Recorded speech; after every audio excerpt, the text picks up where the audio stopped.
कैसे हो सर? अभी तक तो ठीक थे, अब आप आ गए हैं तो अब अच्छे हो गए हैं। आप सुनाइए कैसे हैं? अच्छे हो गए बिल्कुल। आप तो जब से यूट्यूब पर देखते थे बिल्कुल ही बढ़िया ही देखे। अच्छा। आप इतनी दूर से आए हैं। अच्छा, सबसे पहले पता कब चला था कि रेटिनाइटिस पिगमेंटोसा है? कितना साल हो गए? मुझे एक्चुअली आरपी का नहीं, रेटिनल कोई डिसीज से ऐसा बोला था। आरपी कंफर्म नहीं कर रहा था। वो भी मुझे पता नहीं, वो मेरे मदर को बताया था। अच्छा, तब इसको हम दिखाने के लिए ले गए थे। पहली बार दिखाया, उसके बाद उसने वापस हमको दो महीने के बाद वापस बुलाया। तब इसने सब देख लिया था। इसके बाद मैं अकेला गया था, क्योंकि ये साथ में इसको भी लेके गए तो भी लेकर आना। हम साथ में गए थे, दूसरी बार तीसरी बार 3 बार गए। उसने सब बता दिया था उस टाइम पे कि बीमारी जो है, हाँ, जो उसकी एज जब बढ़ेगी तो क्योंकि उस समय तो इतना ही था। हाँ, उस टाइम ऐसा बताया था। ज्यादा से ज्यादा विटामिन ए दिया जाता था। 20 साल का हो, उसके पहले आप उसको जो सिखाना हो सिखा देने का। उसके बाद उसका सब विजन कम होते जाएगा।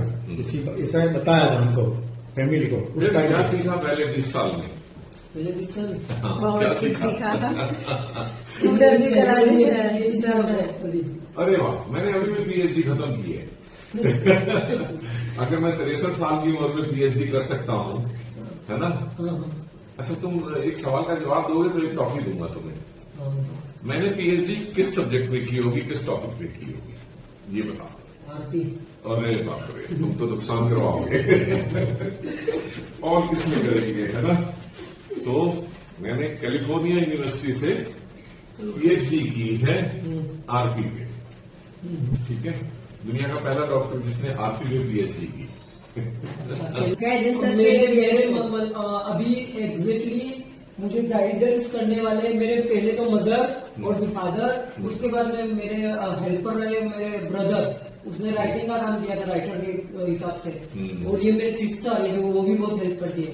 फिर उसके बाद में मेरे मामा है, तो उसने बहुत मुझे गाइड किया था सब जगह पर। मोबिलिटी वगैरह में कैसे मोबिलिटी करना है, कैसे बातचीत करना है, तो बहुत खुश नसीब हो कि तुम्हें इतने सारे लोग मन से हेल्प करने के लिए तैयार हैं। कुछ तो रहा होगा तुमने भी, है ना? अभी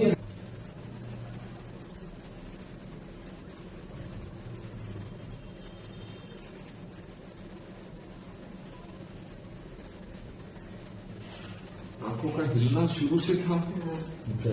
मूवमेंट करती थी। छोटा था सबसे।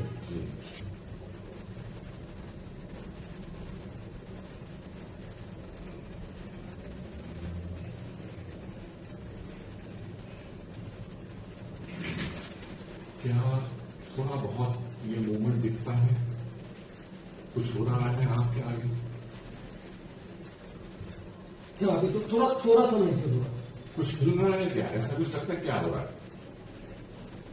मूविंग हो रहा है ये वाला जो मूविंग हो रहा था और ये जो मूविंग हो रहा है, अगर तो कौन सा बेहतर मूविंग हो रहा है?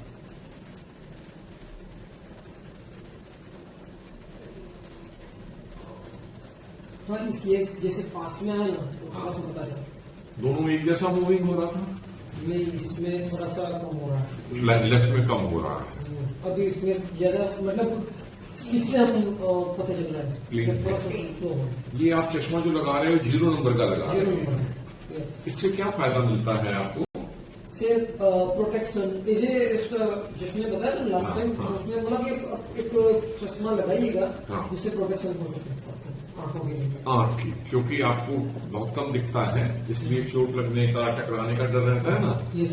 तो एक कहीं कोई चीज ना घुस जाए आंख में, यस। उसलिए पहनते हैं। यस। ये तो अच्छी बात है, उन्होंने ये बताया और आप पहन रहे हैं। और अभी आपकी स्थिति जो है उसके बारे में आपको बताते हैं। सबसे पहली बात तो ये है कि आंख की रोशनी पूरी खत्म नहीं हुई है।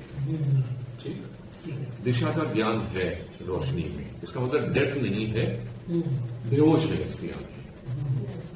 अब जैसे होता ना, कोई आदमी बेहोश होता तो पता नहीं कब उठेगा या कितना उठेगा या बेहोशी से उठेगा भी कि नहीं, वो वर्क नहीं उठेगा नहीं, हाँ। उठेगा भी के नहीं, मतलब शायद कभी उठेगा। नहीं भी उठेगा, अगर- जिसे लाइट हाँ। पकड़ भी लिया नहीं भी पकड़ा अभी ऐसा। 2025 है ना, अगर ये 2035 होता तो हम ऐसी बात नहीं कर रहे होते। Yes, yes. हम बोलते हैं 2-3 साल पहले ही टेक्निक आ गई है, मतलब अगले 10 सालों में तो कुछ ना कुछ ऐसा आने की संभावना है जो इस लेवल से भी आंख को उठा सके। Yes, yes. मतलब बेहोश हुई हुई आंख को, जिसमें PLPR एक्यूरेट है, दिशा ज्ञान है लाइट का। अभी आज की डेट में अगर बात करें कि क्या कर सकते हैं हम आपके लिए, सबसे जरूरी चीज है कि जब एक डॉक्टर के पास कोई बेहोश चीज आती है तो उसका फर्ज होता है इसकी जान बनाए। Yes, yes. बेहोशी से ये सही जी और आगे ना जाए। ठीक, सबसे पहला हमारा फर्ज है कि हम कुछ दवाइयां देके इसके श्वास बचाए रखें, इसकी सांस बचाए रखें, कि जिस दिन वो टेक्नोलॉजी आ गई जिसमें PLPR से फिर हम आगे चल पाएंगे, वो भी तब कर पाएगी जब इसमें जान बची होगी, ना कि ये डेड हो चुकी होगी। लेट नहीं होगी, लेट हो जाएगी तो फिर कुछ नहीं होगा। बस, तो अभी हमारे बड़े छोटे छोटे टारगेट हैं, ठीक है। ठीक है। अभी फील होता है कि साइड से जो सामने वाला जो विजन है, जो सीधा विजन है, उससे देखकर तो ऐसा लग रहा है कि साइड से मुझे कभी कभी ऐसा भी दिख जाता है कि साइड से मैं ज्यादातर पकड़ लेता हूँ चीज को, साइड से इस तरफ से भी इस तरफ से भी। क्योंकि अभी तक जो आपके टेस्ट हुए हैं, फंडस फोटो है, उस सब में आजकल दवाई कुछ डाल रहे हैं यहाँ से शुरू। कोई भी नहीं दवाई ले रहा है। जैसे ही हमें पता चलता है कि किसी पेशेंट को आरपी जैसी बीमारी है और उसमें साइड का विजन अच्छा है और सेंटर का खराब है, हाँ, सेंटर कुछ और- ऐसा मुझे लग रहा है कि सेंटर खराब हो चुका है हाँ, शायद। पहले तो मैंने स्कूटर भी चलाया हुआ है, पहले एक स्कूटी चलाई थी, फिर उसके बाद में एक्टिवा चलाया था, फिर बाइक तक भी आया था, फिर उसके बाद में गाड़ी भी चलाई थी एक बार।